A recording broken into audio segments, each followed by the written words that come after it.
Yo, what's going on, yo? I'm JBHOOPS, and in this video, I put together my top 10 guards in the 2023 draft class. I'm going to make this a little series like I did last year, breaking down the top 10 guards, wings, forwards, and then centers. If you think I've missed someone, it's likely I've just classified them as a different position. So in this one, I've got my top 10 lead guards and combos who are best suited to on-ball roles, and I'm just going to do a mini breakdown of each guy. So to get it started, I just have a few honorable mentions, guys that just missed the cut, going to Marcus Sasser, Brandon Pajemski, and Reese Beekman. And now let's just get right into it with my 10th best guard in the class, the 6'3 freshman out of Syracuse, Judah Mintz. I really like Judah Mintz's game, and although I'm not fully confident he stays in this year's draft, I would definitely take him in the first round, so I have him as my 10th ranked guard in the class. Mintz had a very impressive freshman season, averaging 16.3 points, 4.6 assists, and 1.8 steals a game, while shooting 44.3% from the field. He's shifty with great burst and body control and a soft touch around the basket, and his feel, vision, and creativity sets him apart from other lead guards in the class. Mintz is comfortable shooting off the bounce, has a clean release, and can get to his spots with his handle and poise, so you're confident putting the ball in his hands. And I think his combination of touch, solid mechanics, and confidence are positive signs for his development as a three-point shooter, which will need to be a bigger part of his game at the NBA level. He'll also need to get better at keeping his dribble alive and not panicking against size and length. And with his size, he'll be limited to defending smaller guards, so I could see him returning if he doesn't receive a draft promise, as he would be closer to the lottery for me next year, but I'm still high on him as a creator bet in the late first if he decides to stay in this year's draft.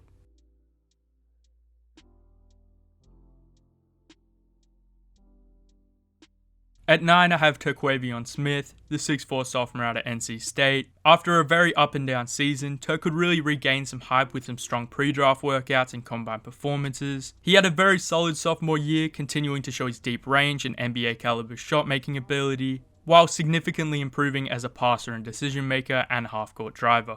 I also believe he's a much better shooter than the 33.6% shows. He had an incredibly tough shot diet with a lot of self-created looks, and was pretty effective as an off-ball scorer, so I expect that 3-point percentage to rise in the league. I also think he was a bit better this year on defense, and should continue to improve as he fills out his frame. Overall, I really like Terq's upside as a creator in the league, whether that be in a bench role or as a starter who can give you buckets and run an offense when needed. So I have Terquavion Smith as my 9th ranked guard in the class. Next up at 8, I have Jalen Hood-Schifino, the 6'6 freshman out of Indiana. JHS is a tough eval for me as I'm a little bit unsure of how his game translates to the league. He has a beautiful pull-up jumper with clean mechanics, good elevation, and a quick trigger, and his advanced handle, strength, pacing, and passing prowess enable him to create separation to get to his spots, and he also has a solid floater, which is another useful counter in the pick and roll. Hood-Schifino's passing also shines in the pick and roll, where he utilizes his amazing feel, pacing, and court mapping ability to manipulate multiple defenders and create an advantage for his roll man or an easy look for his shooters. And whilst he was very inconsistent defensively, I was impressed with how well he navigated screens and held up at the point of attack, using his strong frame, quick feet, and length to stick in front of ball handlers and force low percentage shots. I'm not super confident in his jump shot. He looked like a star when he was hitting threes, but the majority of the time he just wasn't punishing defenses and knocking down makeable looks. He can also be a bit contact averse, struggle finishing inside against size and length, and his decision making can be a bit iffy, but I can definitely see a team looking for a long-term solution at the guard spot, liking him a lot in the late lotto to mid-first range, but I personally just have a few other guards I prefer, so I have Jalen Hood-Schifino as my 8th best guard in the class.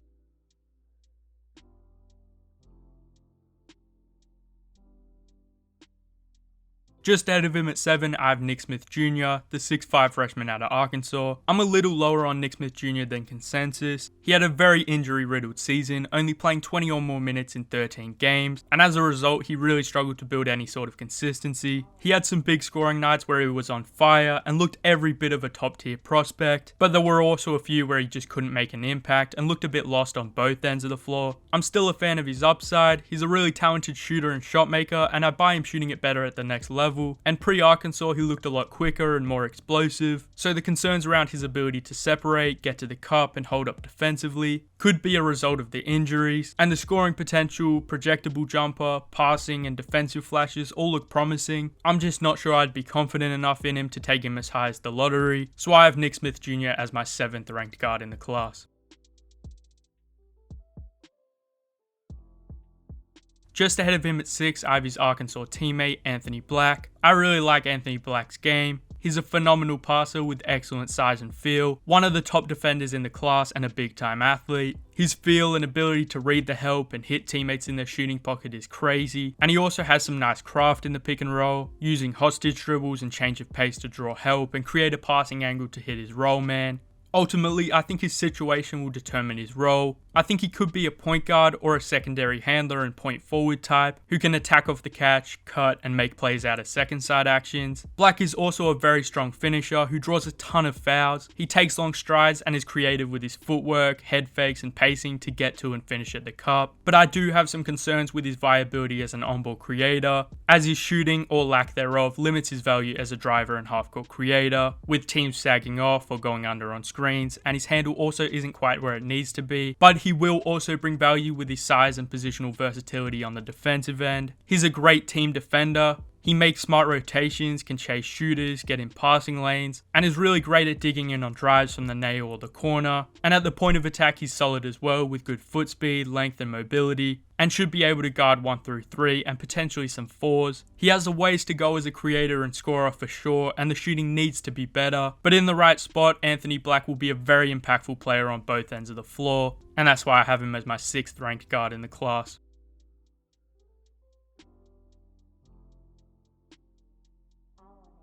Just edging him out for the 5 spot, I have Kobe Bufkin, the 6'4 sophomore out of Michigan. Bufkin's a high field combo guard comfortable playing on or off the ball, and I think he could be the Jalen Williams surprise lotto guy of the 2023 draft. He's an excellent driver and finisher who shot over 70% at the rim, and whilst he won't jump out at you as a great athlete in the traditional sense, he takes super long strides, casually pulls out some ridiculous shin angles on his drives to get a step on his defender, and he also has some sneaky bounce to throw down a dunk. Kobe has great touch with either hand, using his length, body control, and strength really effectively around the cup to initiate contact or avoid shot blockers. His deceptiveness and shiftiness also really stands out. He's really comfortable pulling up in the mid-range and has shown flashes of that range extending to beyond the 3-point arc. He wasn't the most efficient shooter at the college level, but he has a smooth stroke, hits his spot-up looks, and the movement shooting look really good as well. Bufkin's also an excellent live dribble passer who can hit his teammates in their spots with either hand, with great accuracy and velocity. His pick and roll playmaking could improve. He can be a bit slow to make a read or try to force a pass, but I definitely think with time and reps, he'll be able to reliably play either guard spot. I'm also a big fan of what he can do on the defensive end. Bufkin's a very good shot blocking guard who effectively uses his length to contest and challenge shots and recover when he's beat. He's generally a pretty good screen navigator and has a great motor and extremely quick hands, and he's also a very solid team defender.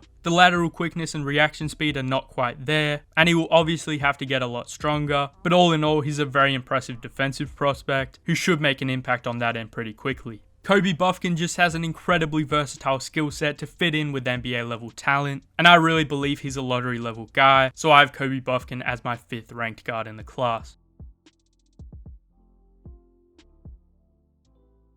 Now on to my 4th ranked guard in the class, which is the 6'4 freshman out of Kentucky, Cason Wallace. I'm a huge fan of Cason's game, and I think there's a very strong argument that he should be the highest selected college guard. I don't think he's going to be a guard that you run your entire offense through, but more of a few mistakes, does everything well, and always make an impact type guy, which is still an extremely valuable player. His defensive activity and impact is going to be great from the jump. He's one of the best guard defensive prospects of the past decade. He's technically superb, strong, physical, moves well in space, and has incredibly quick hands. He'll be matching up with the elite guards in the league and giving them problems. He's also a great off-ball defender and rim protecting guard, and overall just a special defensive prospect. His shooting percentages really fell off in conference play, but he moves well off the ball, has smooth mechanics and good touch, so I think he will be a really good shooter in the league. Wallace is also a really damaging pull-up scorer, particularly in the mid-range, which is really helpful in the pick and roll, and it's easy for him to hit if the big doesn't help or close the gap. Cason can also get to the rim, he's slithery, can finish through contact and hit the floater when it's available, and he just takes good high percentage shots. But he's also great at hitting his bigs, particularly on lobs or pocket passes or the shooters in the corners,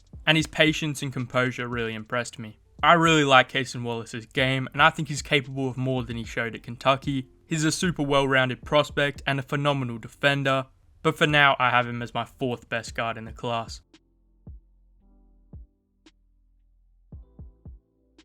Right there, just ahead of him at 3, I have Keyonte George, the 6'4 freshman out of Baylor. Keyonte had a really solid year with a ton of intriguing flashes. He was quite inconsistent, and his numbers really dived after an ankle injury, which clearly affected him in the remaining games. But overall, I was impressed by Keyonte, and I really believe he has star upside. He's an incredibly versatile shot maker and shooter. He had a super tough shot diet, so the percentages don't really reflect how good of a shooter he is. But he can shoot off movement, drain spot up looks, and his off the dribble shot making is amongst the best in the class. Keyonte is also a strong finisher inside, has great body control, and uses his frame to go right at shot blockers. He's really crafty, uses a variety of gathers and moves to create separation, and can also hit his floaters. I'm also a big fan of his playmaking upside, and I think he'll be great as a point guard next to bigger, high usage creators. He can make quick reads, recognize help and openings in the D, and fire a pass through them, and his pull-up shooting frees up his bigs for easy pocket passes and lobs. He has some work to do with his tunnel vision and keeping his composure, but I think he'll clean these issues up and be a really high-level playmaker. Keyonte also had some really impressive possessions on defense, sliding with ball handlers, beating them to spots, and being disruptive with his quick hands. He was very inconsistent, and his defense wasn't as good as the season went on, but I think with the reduced offensive load, he'll be more consistent at the next level.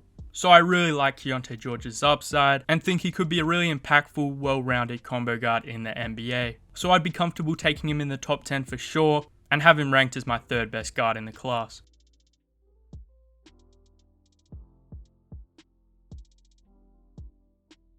So at 2, I have Thompson, the 6'7 guard out of the Overtime Elite. The top 2 are extremely close for me, not because I'm lower on Scoot, but just because I'm extremely high on Amen, and I truly believe he's a special prospect. Obviously, he's an unbelievable athlete, one of the best I've personally seen, but in my opinion, Amen is also the most talented playmaker in the draft. He's a walking advantage creator, can make every sort of pass, is super creative, and his manipulation and processing speed is elite. Amen is also an incredible driver and finisher with world-class burst, explosion and body control, and also very solid touch. So will be a problem in the pick and roll and transition. He dunks absolutely everything, but can also take and finish through contact and get to the free throw line. He's not quite the defender Asar is, but has incredible upside with his physical tools and instincts. He can get taken out of plays on screens and make bad decisions or overcommit, but generally I think Amen will continue to improve and become an excellent defender with a ton of versatility. He definitely has to improve as a shooter and pull-up scorer. His mechanics are extremely inconsistent, but I don't think it's completely broken, but it will inevitably require a ton of work. His touch is good, and every now and then he has a super clean release where he doesn't overthink it, but a respectable jumper would make Amen almost impossible to defend, so I think you just have to bet on that upside. His handle still has a ways to go, and the competition level wasn't ideal, and there are significant areas he'll have to get better at, but Amen is still a spectacular prospect, and I completely believe he's destined for stardom.